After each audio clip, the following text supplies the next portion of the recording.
I'm from Casablanca, Morocco. I was born there, raised there, and eventually left to Barcelona when I was 19 years old. Intentionally, I was planning to go to the States, but I have very conservative parents. I mean, it's the way the culture works there. So when I proposed to go study in Miami, most specifically, I got accepted to the university, everything went really well. But then my parents just put sticks in my wheels and were like, there's no way you're going 8,000 kilometers away from us. And I found a sweet spot, which I call the European Miami, and which is Barcelona. The flights were ridiculously cheap compared to the States, and you can get anything that Miami could have offered me at that time. Even better weather,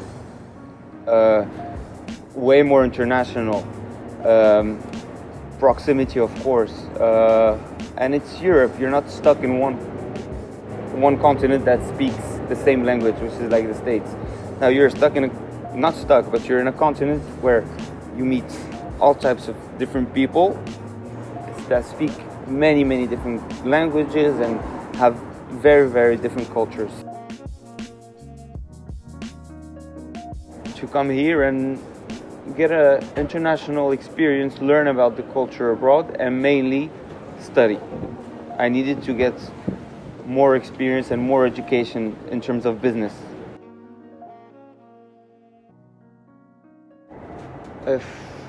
If I can be honest with you, it was pretty challenging. It was pretty challenging, but not as challenging as I thought so, because I realized that my French helped me a lot to learn Spanish. But I also want to mention that the people here in Barcelona are very international, and they're willing to take a step forward and speak English, or even speak the language you're speaking. So they're going to make the effort to make you feel comfortable.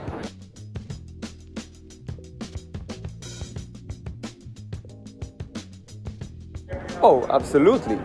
It's the dream, because the main advantage, your main motivation is that you're going to be meeting with people from all around the world. Plus, you're going to be learning an additional language, which is Spanish, and which is the most important language nowadays.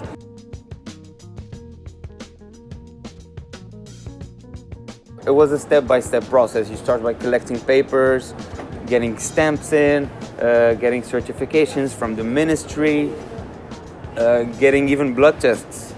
And then eventually, once you've collected all your papers and you've proven that you're a reliable person, you haven't done any bad things in the past, that you can sustain yourself in terms of monetary expenses, then you eventually would apply to the consulates by taking an appointment and waiting, and that waiting process was very painful. I wish someone had shared with me the struggle so that I wouldn't have to go through them. Because you did all these processes by yourself? Yes, I did all these processes by myself, and I wish I had someone to look out for me. But I didn't eventually find someone, so instead of it taking a week or so, it took me a month or so.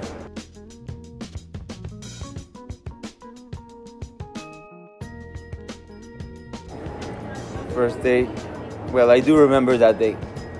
I landed with 2 huge suitcases. I was alone. I was expecting someone to come with me from home. I eventually came alone. I didn't have a house, because there's no way they're gonna rent out a house for you without meeting you, without you even being on place. So I had to go to a hotel. I stayed in a hotel for 2 weeks. At the same time, I was starting school a week later, so I stayed in a hotel while I was studying. Meanwhile, the school, the banks, and all kind of governmental procedures required an EA. So it was just overflooding with tasks and struggles. So yeah, I was very overwhelmed. I was very overwhelmed at first.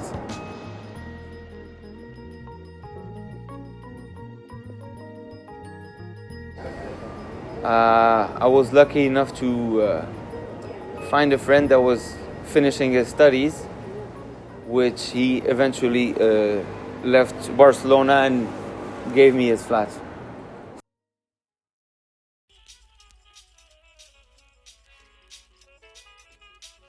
So I reached out to the Leap community. They took care of all the paperwork.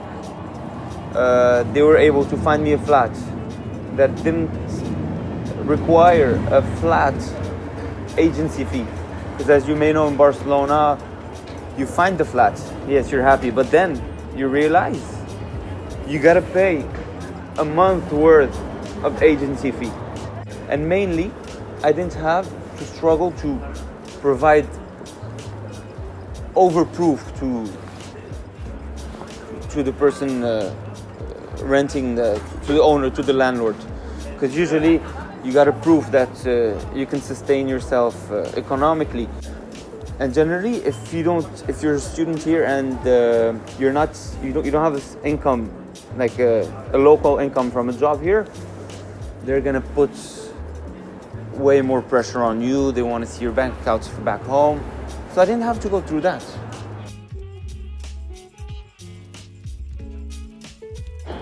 I live in Eixample. It's one of the most, I don't want to say most common areas to live in, but it's very urban. You have a lot of bars and restaurants around. You have a lot of stores. It's not very isolated. So it's a place I do enjoy living in. I feel very secure in that area, and to be honest, security is not an issue either in Barcelona.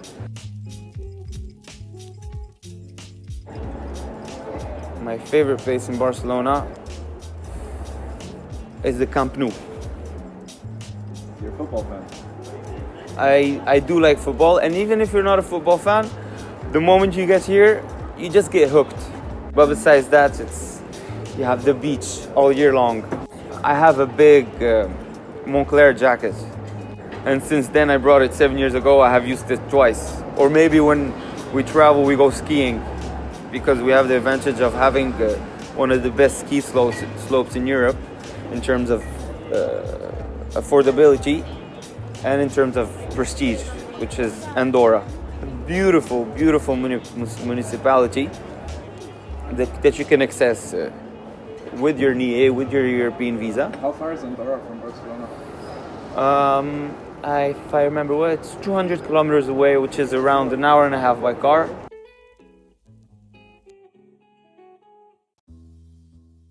Barcelona's airport is one of the most international, if I may say.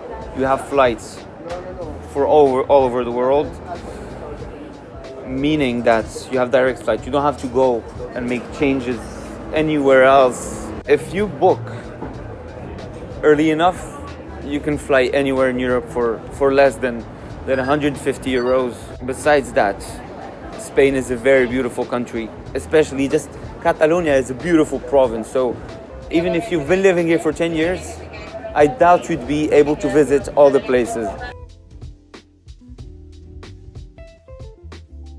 I'm currently working at a events company. I'm an international account manager for an events company. We're going to organize corporate events, especially for the French market. And it's super pleasant. So as you may know, Barcelona is the next startup hub. I mean, it's a very emerging city. And some people consider it as the new Silicon Valley. So you kind of get this motivation of doing your own thing, being entrepreneur and not being left out without even having the intention to work. So I eventually started working on this project, which is a fitness app. So we consider ourselves as the new Uber of fitness, where we put together people that are seeking fitness advice with coaches that are offering these services. So I don't want to tell you more about it, I see. but Okay. it'll soon be revealed, and hopefully it's gonna work out.